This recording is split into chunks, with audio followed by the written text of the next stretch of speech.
Hello, everyone. Thank you for checking out this special episode. This is Manny. I'm here with Dan Thut, and today we're going to talk about Idols of the Neon Dark, a K-pop inspired fantasy play experience for Dungeons and Dragons 5th edition. I think this is a wonderful project. I've been exposed to K-pop because of some of my cosplayer friends and so forth who cosplay some of the singers over here in the States. So seeing a game that sort of represents that world, I think to me is very exciting because I think it's something that either you're an older fan or a younger fan, this is something that can kind of bridge everyone together and try something a little different.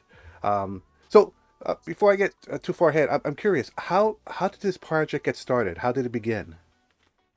I'm going to answer that question, but I want to riff on something you said there in the Mm, intro, Manny, and I think firstly, I think the K-pop community is one of the most welcoming and accessible and supportive.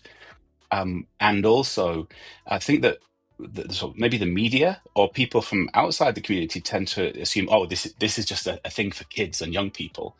Actually, the fans across K-pop are a much broader age range than the presumption around it, and the demographics of our community who are following the project really reflect that as well. That there's quite a lot of people who are, my age and above who are like, hey, I really love D&D, but I also really love K-pop.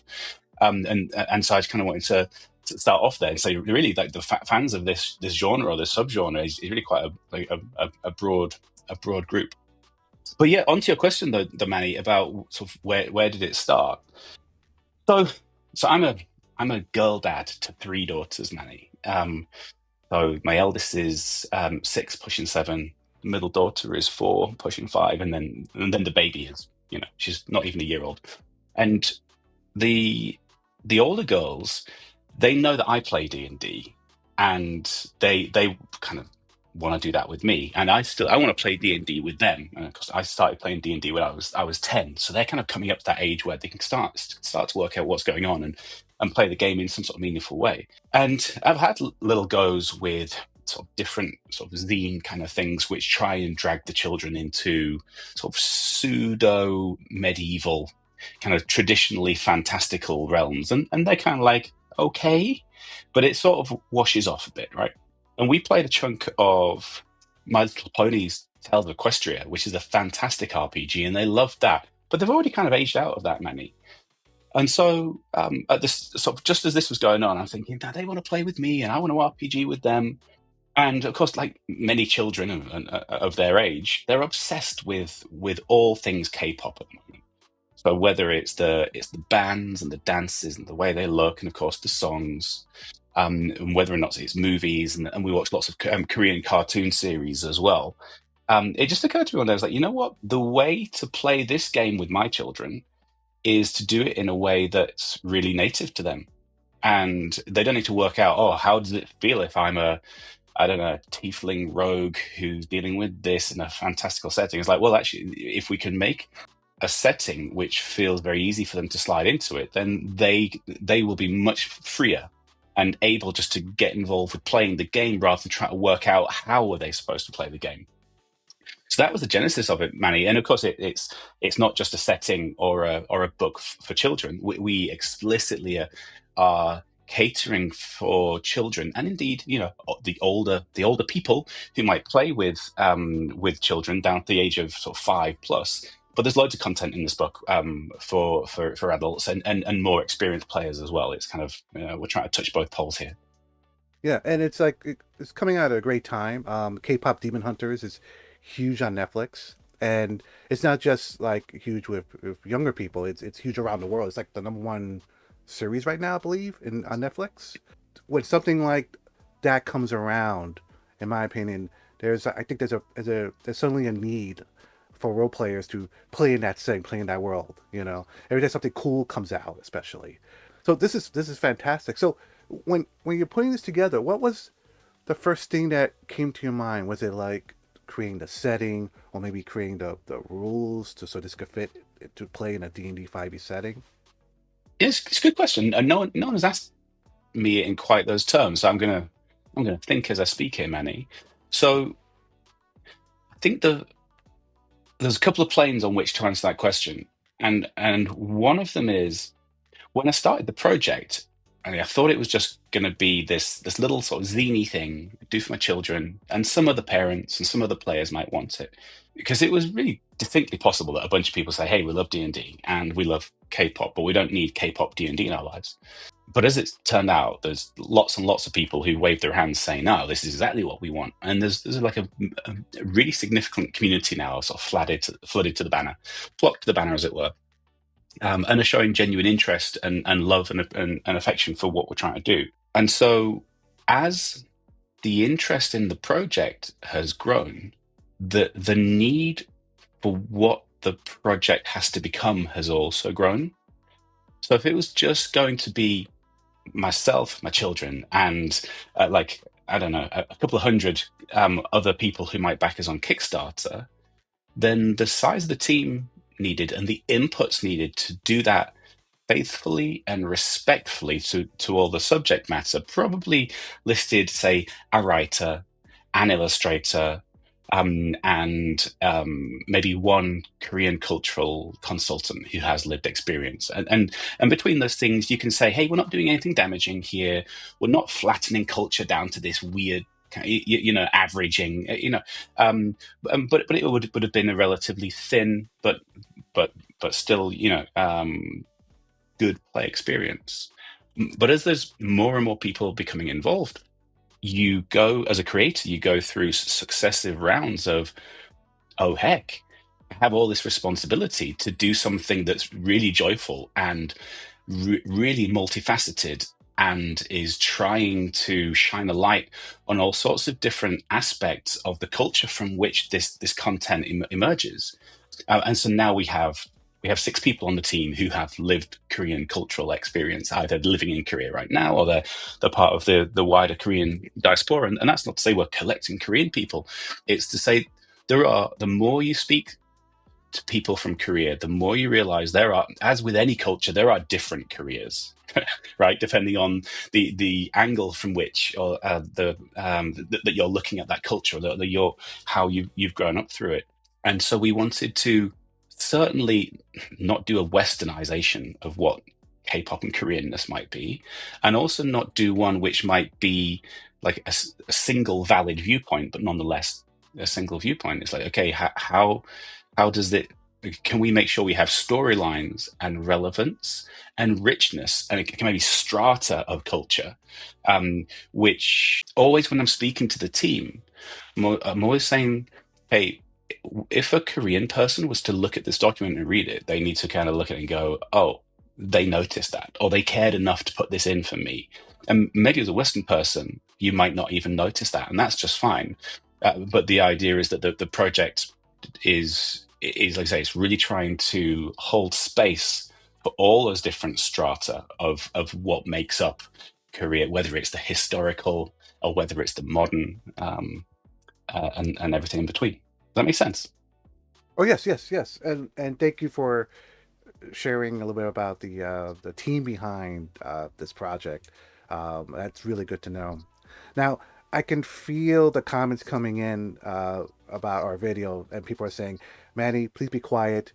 This looks awesome. Tell me what's inside this book." Now, this is just the playtest version. This will come out in crowdfunding sometime later this year. Am I correct? Yeah, that's right. So we should be hitting crowdfunding in March. And this is just the first 30 pages of playtest material that we have. So this is freely available on the Kickstarter page right now. And in it, it's basically there's a bit about the lore. So if you keep on spooling on, you'll see the map of Lumenica, which there you go. So this is designed as a double page spread. So you get half of it here, half on the next page down. And so Lumenica is this place that we've envisaged. It's deep underground. It's this cavernous underground city. The visual vernacular of Lumenica is very much some harking back to traditional ancient Korea, and some could almost feel like you're in downtown Seoul. And now, what we're not doing is taking an average of the ancient and the modern and kind of mashing them together, but we're allowing them to exist in juxtaposition. So there's like respectful of both of these aspects, and none of it is trying to say, oh, this is exactly this bit of Korea, but it's a fantasization of those influences, and that's yeah. So in the playtest, we were showing the world map here, or the city map, and some of the key places or the key districts of that. And then we also give, if you keep on spooling down, this is the idol class. So this is our interpretation of how to play D&D mechanically as a pop star, as an idol, right? And in here, we've given just the first 3 levels and one of the subclasses. And there's some pre-gens at the end of the document, but you could create your own to that 3rd level within that one subclass. But there's going to be at least 5 subclasses for this. And also should say we have currently 9 subclasses for the traditional D&D classes as well, your barbarians, your rogues, and so on, which allow you to either play idol as a core class, or to dip into it from another one of the standard classes as well. Shall I tell you a bit about what the design ideology was behind the idol class? Oh, please! I'm really intrigued about I love the design that you have here, and I'm curious to know where the inspiration for a lot of these come from. Amazing. Well, let's answer those in reverse then. So we have a handful of artists now working with us. There's the chap who's been working with us the longest, called Francisco. He's based over in Chile. He did our main hero art of the 3 girls fighting, and which is on the front cover of the Kickstarter. And then Francisco also did this. We refer to this as the album photo. The idea is that this is a group, and they are sort of fashion first. But if you look closely, each one of them carries a little bit of hidden threat. So if something bad turned up, they could go and fight, but they're not sort of actively fighting right now. So we wanted to have that moment. And then towards the end of the document, I saw for a minute ago, you had the art from Kim, who's one of our Korean artists. He made a Korean. It's kind of like a Korean sort of goblin or fairy or sprite. It's like a mischievous thing. It's called a dokebi, and he's a fantastic piece of work there. And there's a bunch of artists who, that's the dokebi there, who's this piece of art is so fantastic. So Kim doesn't speak much English, and so we communicate mostly through Google Translate. And when he submitted this piece, there was a series of hours where every now and again I pop up and say, Kim, this is amazing, or like, I'm so happy with this, like, you've absolutely blown out. And he barely responded to any of it. And I could just imagine the poor guy was on the other side of the keyboard, kind of, why? How insane is this? How insane is this guy? But yeah, so there's a bunch of other art that's not in the playtest because those things don't appear. Like, we have a couple of dragons that we've designed, which are not appropriate for characters of level 3 to encounter, and so on. But yeah, I've slightly got sidetracked there about the art. Oh, we were going to talk about the ideology behind the class. Yes.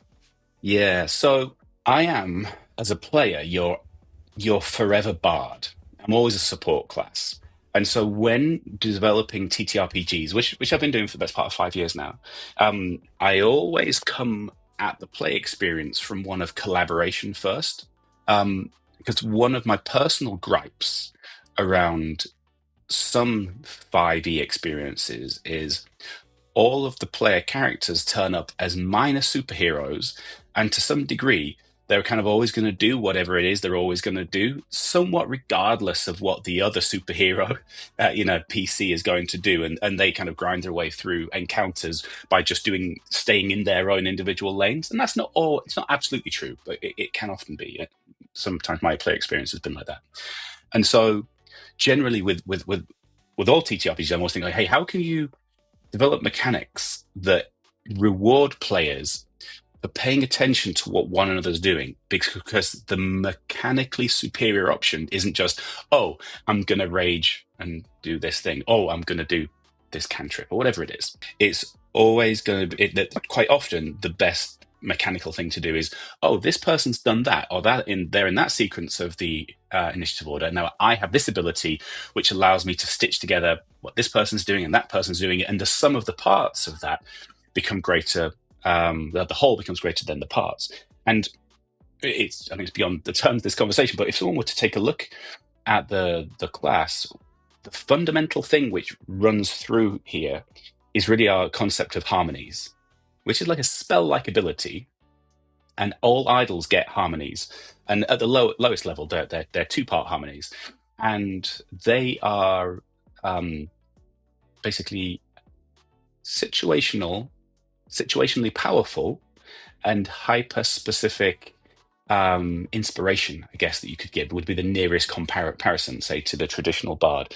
And they're doing all sorts of things, helping you to interrupt the turn order. So we make lots of use of reactions and bonus actions to make it so that you constantly have a reason to pay attention, because you might be able to lean in to someone else's turn to help them and set them up for a great moment. And so we're trying to use these harmonies to set people up for big combos in combat, and that naturally lend themselves to really cinematic moments. And so when we're all playing in the theatre of the mind, it's not just a case of, oh, we're slugging it out, all taking our turn to do whatever kind of individualized attack it is that we normally do. It's like, hey, how can we as a group keep riffing on what one another's doing to spotlight each other into great moments, and mechanically to increase our damage output for the turn and so on.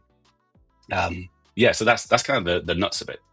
I'm glad you explained that. Because I was talking to some friends about this, and a lot of them aren't that familiar with the K-pop world, but they know enough that knows about music and performance. And they were saying to me, "Is this gonna be like kind of variation of bards fighting with music? Would that be a for those that may not be too familiar with this world, with the setting? Would that be a interesting way of explaining it?" There's a way of building a character which is exactly that. But we have a quite broad sense of what it means to be an idol, and it doesn't have to solely be musical. So there are subclasses which are sort of based around, singing and even percussion. There's more of a dancing subclass, but also if you can conceive of a method of performance, then we wanted the class to be able to support that. So, for instance, the one that is in the playtest here is called the Cadence of Ceremony. So it's a ceremonial class, and that draws its reference point directly from Korean tea ceremonies, and it's like how are you approaching these things? It's with great aesthetic care, great attention taken to the order in which things might play out, and we're trying to drive that feeling through that subclass. And so what we're not doing is just saying, oh, here's a way of making only a K-pop band. But if you wanted to do that, you absolutely can, and that is kind of the beating heart of the class.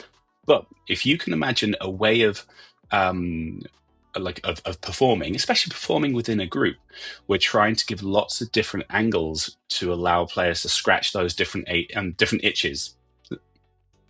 Mm. So let's talk about the I guess you say the antagonists for this game.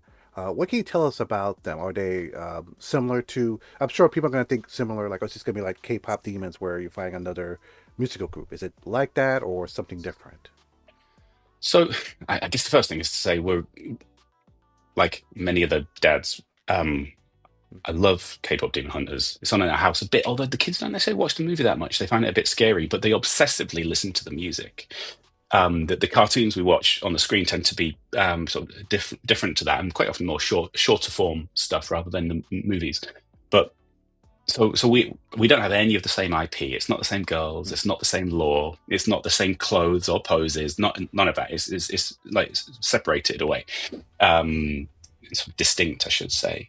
But in terms of the antagonists, so there's going to be at least 30 unique monsters and creatures to fight in here, which are unique to the setting. Pardon me. So one of the ones that's in one of our other sort of sample materials is this pink crystal dragon, which is fantastic.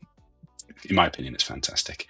And it uses lots of crystal magic, lots of reflective powers, lots of absorbing powers that might have been cast at it and then redeploying them against it, against the caster, lots of that kind of stuff. And so we have lots of monsters coming which draw sometimes directly from Korean folklore, and sometimes they are a reamalgamation of traditional Dungeons and Dragons, foes, but through the lens of not only K-pop but also Lumenica, which, like I said, is this underground cavern, and so crystals are very important. It's a source of light, or it refracts light, things like that. So, yeah, does that answer your question, Annie?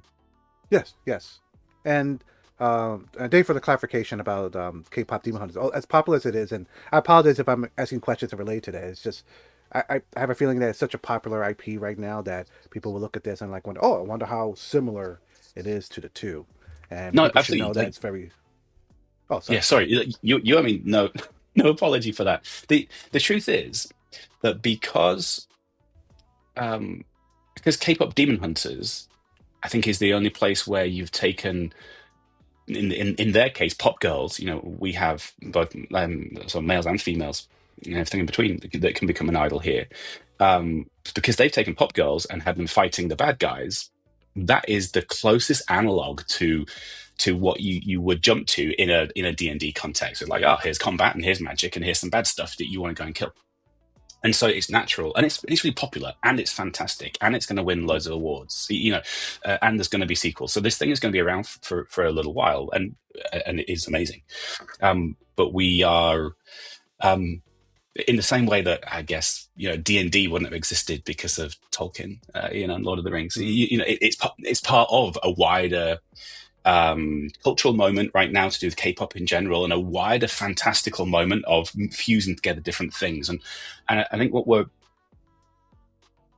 we as a team are really self-consciously trying to develop something which is not only fun for a moment, but could be fun for many years.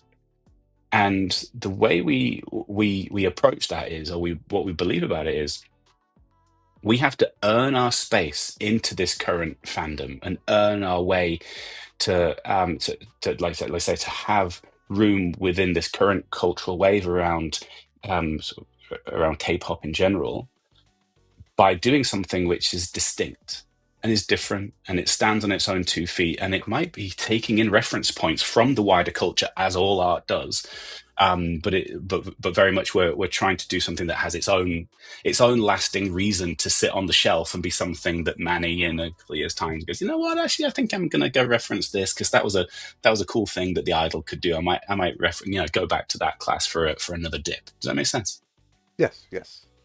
Um, and let's talk about a little bit about the D&D 5e side of things. If I have a character that I made previously, or how easy is it to fit into the setting? Is it very adjustable in that way? Yeah, it definitely is. So our lead writer, certainly the lead writer when it comes to mechanics, is a person called B. Aitken, and they have designed all the stat blocks and inherently the core idol class there to be backwards compatible, with original 5e and of course 2024. And so you can do either with it. And like I mentioned to you, so we not only have the core idol class and its subclasses, but all of the freely available, or the ones that the gaming license allow you to develop on, we have at least one subclass for each of those as well. So if you wanted to take a pre-existing character and then start, I'm going to start dipping into what it might mean to be a barbarian idol, for instance, we have a class for that, or a cleric idol. You can do that as well, and that was one of the core challenges I set myself and the team, Manny, which was not only on a character creation level, should it allow this configurability to kind of dip in a little bit if you wanted to, or go full idol, but it was that the entire concept of Lumenica, or the entire setting of Lumenica, was such that yes, it does have this feel that it has um, some nodding of the cap to modernity. So there are high-rise buildings, but they're not built from steel and brick, but they're formed through magic, and the vernacular is going to show that. And there's neon in this world, but it's arcane and it's magical and it's alchemical neon. It's not electrical neon. So we have that there, but it is inherently fantastical. So the challenge we set ourselves was, let's say you had a pre-existing party that's been gaming for years, or however many levels you might have got to, that you might travel to a part of the deep underground in any D&D setting, or you might go through a portal and you find yourself in Lumenica.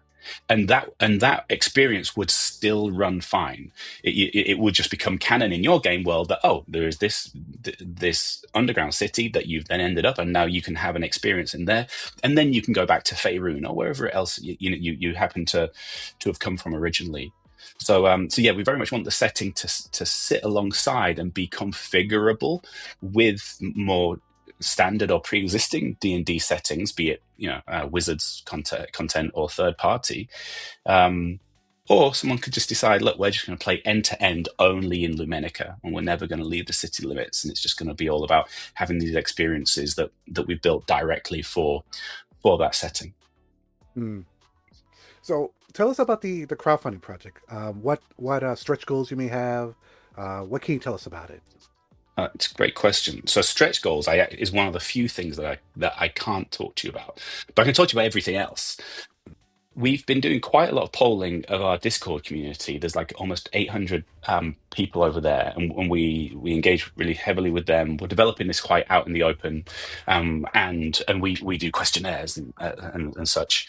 And what we've discovered is we have this broad coalition of gamers where it's maybe half of the people who are interested in the project are hardcore pre-existing D&D players, and then the other half is made up of people who would have never played even any TTRPG but would like to because of this. Or they might be a parent and they have young children they want to play with, but they don't know how to play. Or it might be someone who's played for a while but has never DM'd and they're a bit nervous about DMing, but they know that in order to get someone to play this setting, they need to take on the DMC. And so, for the crowdfunding, the core of the project is definitely serving pre-existing players with the class, a bunch of stat blocks, a sandbox that you could build your own adventure in, and also a 3-act adventure that will take you from levels 1 through 6. And age-wise, that's standard D&D 12 plus to adult, and you can sort of dial up the grit if you want to make that progressively dark and difficult if you want. So the core of the campaign is as per sort of any other third-party content. But we have 2 other aspects which we feel we're uniquely placed to serve. So part 2 is really draws to the beating heart of the original concept of the project, which was myself as a girl dad to 3 daughters. And so we have 20 one-shots which are appropriate for children of ages 5 to 11. And the idea with them, Manny, is they are like sort of 60-minute snippets of play. So the young people are not going to get bored. They don't need to be played in a certain order. So let's say you've got a son and he's obsessed with swimming. He's like, okay, there's a scene here where they're in the river. I'll just play that one because it's going to get little Jake to be engaged. Because that's the main thing, right? Let them play a type and a situation which feels like something they're interested in. And that is much more likely to mean that everyone has a good time at the table, and then hopefully they'll get hooked on a hobby. Because I guess these days we understand that playing TTRPGs has loads of really good things for our psychological makeup and our sense of self and our ability to deal with problems and the wider world. Whereas, like when I started playing 1,000 years ago, it was somewhere between a curious, geeky thing or maybe heretical, depending on who you spoke to. But of course, drawing our young people into this not only gives us a fantastic way to share quality time, let's face it, of parents of younger people, we're generally looking for what are the how can we chunk up the days of the weekends or the evenings and do really valuable things with them, which means we're having fun, but they're also learning something, you know, and also we're sharing a little bit of our hobby with them. And anyway, so the other part of the campaign is it's definitely helping younger people jump into the hobby, by way of, you know, the parents, you know, helping, saying, hey, this is my hobby, let's share it. And then the last bit, Manny, is we have a bespoke on ramp for people who've never played ever at all. So one of the things that D&D, in my opinion, has never done well and has never tried to do well, it's not a fault, it's just a feature, is if you want to play, you either need to go and read hundreds of pages of text, and trust yourself to work it out, or you've got to know someone who knows a lot, and they'll show you how to play the game, right? And you learn through osmosis. Now, we have a setting and a nerddom in K-pop which is inherently inclusive, and we have lots of people coming in who've not played TTRPGs or not played 5e, and it wouldn't be acceptable to me to kind of say, oh, here you go, guys, here's an expert level manual, go and work it out yourself. So actually we're making a playable and fun on ramp that either will teach DMs how to play at least one version of D&D. You know, you show me a table, they'll be playing a different version of D&D.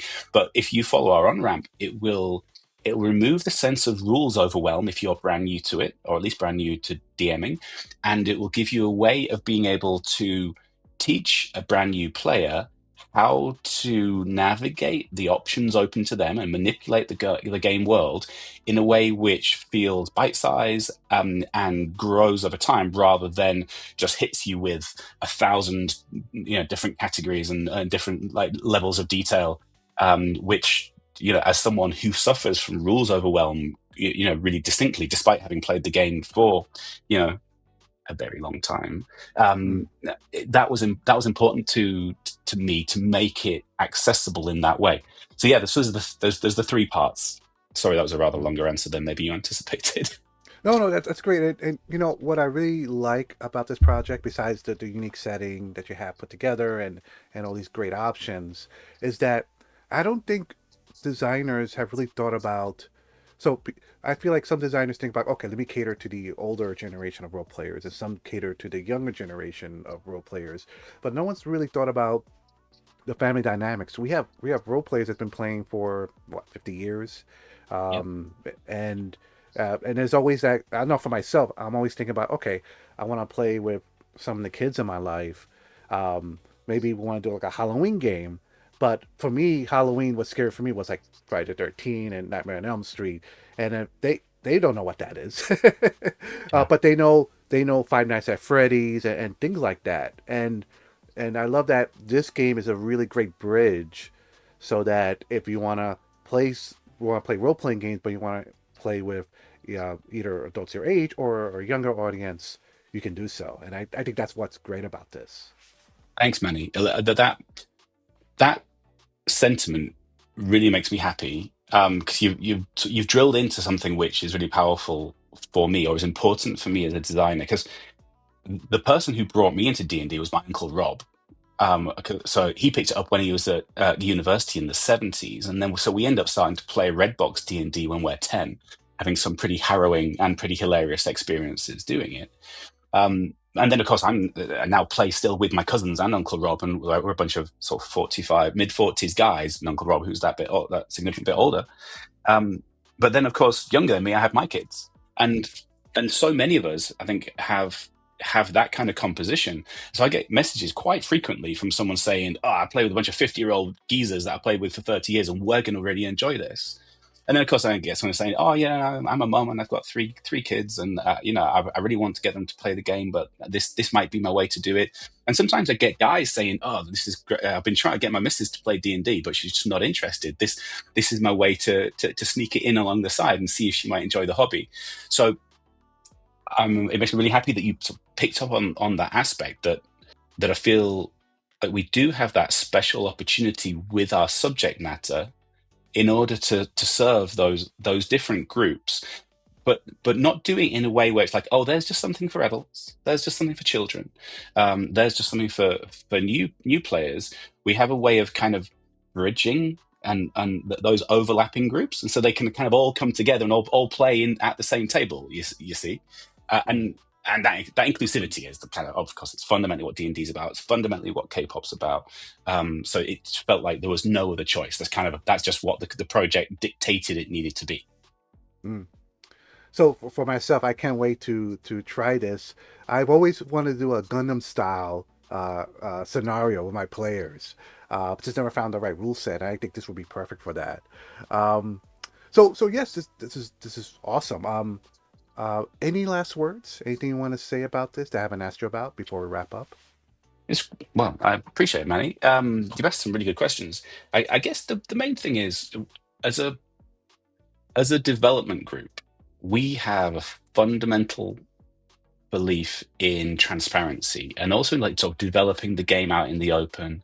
And if anyone's watching this thinking, oh, this sounds cool, or maybe this is interesting, but I'm not quite sure, just come and jump into our Discord, and meet up with the community there, ask us questions, provoke any question, any debates, because when you care about a project like this, as we do, it only becomes the best it can be if people who know stuff, either people who know stuff about K-pop or people who know stuff about D&D, come in and they kind of say, hey, Dan, I like what you're doing here, but maybe this bit isn't quite right. And so we kind of hold ourselves open to having that discourse at all times, because that's the only way that it becomes the best it can be, like for the community that we're trying to serve. This will come out, and was it Kickstarter? Yeah, it's Yeah. Kickstarter, and it's penciled in for March, Manny. So Okay. as with any crowdfunding, you can plus minus a bit on that depending on how things go. But yeah, we're looking at March time. Okay, so anyone listening or watching this video, I'll put a link in the description below. When it goes live, I'll change the link, so when it goes live, so that you could check this out right away. Um, Dan, thank you so much for your time to talk to us about Idols of the Neon Dark. Thank you for watching. Again, all the links are in the description below, and we'll see you next time. Take care, everyone. Amazing. Appreciate it, Manny. Thanks.